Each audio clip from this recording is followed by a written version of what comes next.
isang special episode to Father. Kasi Ask Tio is ask about theology itself. And dahil... Kala ko nga, as mo yung cuein mo eh. Chotiyo kayo, Chotiyo. Ikaw yung Chotiyo. But this magpa-Foundation Day, 42nd year of Don Bosco School of Theology. As a school for theology, right? So timing na timing to. Kung ako isang normal na tao, Katoliko, bakit magandang I take up theology in my life? Number one, it's open for all, right? Alam nyo, it's open for all. Nakalagay dun eh, ano ba ang tao? What is he for? Sabi sa Catechism, to know, to love, and to serve God. Di ba? Yun ang first Catechism lesson yun eh. Ako sa kanta eh, to see thee more clearly.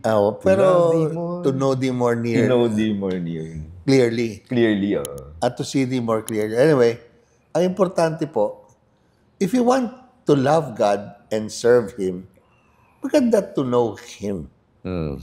Kasi kung hindi mo siya kilala, probably the way you love God, may pagkamali.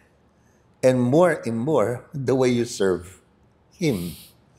Kasi somehow, while love can start with an attraction, di ba gusto mo rin makilala kung kanino ka attracted? So while love, parang kinuha ka eh, it latched you to something attractive. No? Sabi mo, first love. Pero gusto mo siyang, ano ba cellphone mo? Number. Taga saan ka? Kailan ka pwedeng i-meet? Now, if you say, lahat ng tao, gusto niyang mahalin talaga ang Diyos, magandang sabihin, kilala mo na ba talaga ako? And theology gives you that kind of formal, in a way, formal patterns, system of how to know God better. Kasi, ang definition ng theology talaga is, yes, I love you, I believe in you, I trust you, faith, seeking to understand. Now, sa akin, hindi naman natin alam lahat bakit nangyayari. Yung kunyari, bakit ako nawala ng ama, 2 years old pa lang ako. Yan si San Juan Bosco. So, maybe through the times that he was struggling, walang father figure, sana may tatay ako. Siyempre, nagtatanong siya, Panginoon, bakit ba nagkaganon? Gusto niya maunawaan. Yes. Ano bang plano mo? At ako'y mawala ng ama early on. Biruin nyo, itong sabihin lang natin, kinuha natin ang example ni San Juan Bosco. It could be any one person. Nabigyan siya ng pag-asa kasi, ewan ko, sa batang to, gusto niya mag-aral eh. Pero, wala siyang ama, mahirap sila, wala siyang paraan para mag-aral. Walang magtutustos eh. Just imagine may pare na nakilala niya at namangha sa kanya yung pare, si Father Caloso. At sabi sa kanya, I'll take care na yung matutupad mo ang gusto mo. Gusto niya magpari eh. And yet, namatay after 10 months. Nawala yung ano niya. At meron iniwan sa kanya, pero siyempre, nauna, yung mga kamag-anak. Tapos finally, meron siyang kaibigan, best friend niya. Tinulungan siya magseminaryo, pati hinanap siya ng mga, parang sabi natin, benefactors. Siya nauna siya sa seminaryo. Pumangalawa si Luigi Comolo. So meron siyang best friend. Parang okay na okay yung kanyang seminar days, meron siyang best friend doon. Abay namatay, noong 3rd year siya. Alam mo, namatay ang tatay niya, namatay ang isang mentor, teacher niya sana. Namatay pa yung batchmate niya. Namatay pa yung kanyang kaibigan. Ano kaya si Don Bosco ngayon? Ang kilala siya sa buong mundo. Education. The father, the teacher, and the friend of youth. Yung lahat ng nawala sa kanya Nasa kanya. ay ngayon naging parang experiential sa kanya. Masakit pala mawala ng ama. So sa mga orphans o sa mga bata na naliligaw ang landas o napabayaan ng Doon siya magulang, malapit. naging ama siya. Sa mga bata na parang nalilito sa buhay, naging mentor siya, teacher siya. At sa mga bata na sabihin natin ay walang puwapansin, kinaibigan niya. So yung kanyang napagdaanan, na-theologize niya, natanong niya, siguro nga itong dahilan, ba't nagkaganon ako? But remember, palagi kasi, kahit anong mangyari sa akin, sa sino man tao, faith-seeking understanding, may paniwala ako na ang Diyos bahagi ng kasaysayan ko. So, maganda ba na magtanong sa buhay-buhay mo o kung may katanungan ka? Maganda bang magkaroon ng parang a kind of formal training? Lalagyan ng parang skeletal, sabihin natin parang Yung pundasyon. parang lalagyan ka, yes. Kunyari, alam mo yung parang sources, how to handle a question. Kasi ang pangalawa dyan, pwede sa iyo, may mga taong lalapit, nagtatanong, ito bang kalooban ng Diyos? Nasaan ba ang Diyos dito? Or kasalanan ba pag ganito? Oo. Mga ganyan. Pag sa gilang tanong na yun, at nakapag-aral ka somehow Kahit ng paano. theology, magagabayan mo. Hindi mo kagad pwedeng sabihin, ito ang sagot dyan. Pero gagabayan mo para malaman niya ang kasagutan sa kanyang buhay.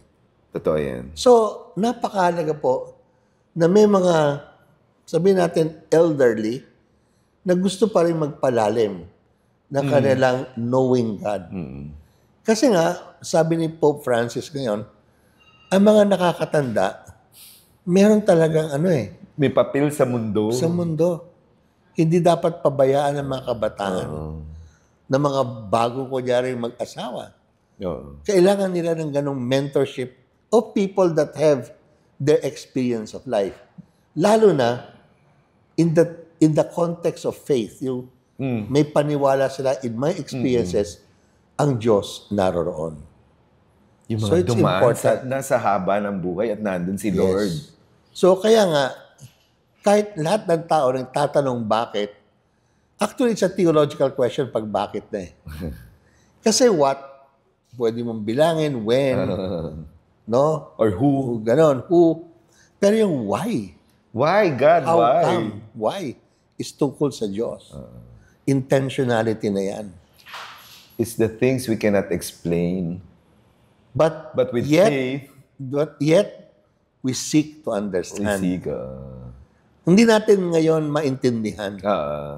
That's why we could not explain it. Pero ganun pa ba, gusto nating masiyasat, meron ba tong dahilan? Seek understanding. Seek and you shall find. So, kaya mo sinasabi, tulad nitong mga may edad na theologians sila in a way, right? Lahat Sabi mo, naman anyone can be a theologian. Lahat, pati mga kabataan. Oo. Pero sana, yung merong nag-aral in the formal setting, ay tinatawagang, tulungan ang mga nagtatanong. Kaya hindi dapat, dahil magpapari ka lang, mag-aaral kang theology, di ba? Hindi. Sabi nga nila, dahil ikaw mismo may katanungan, Oo.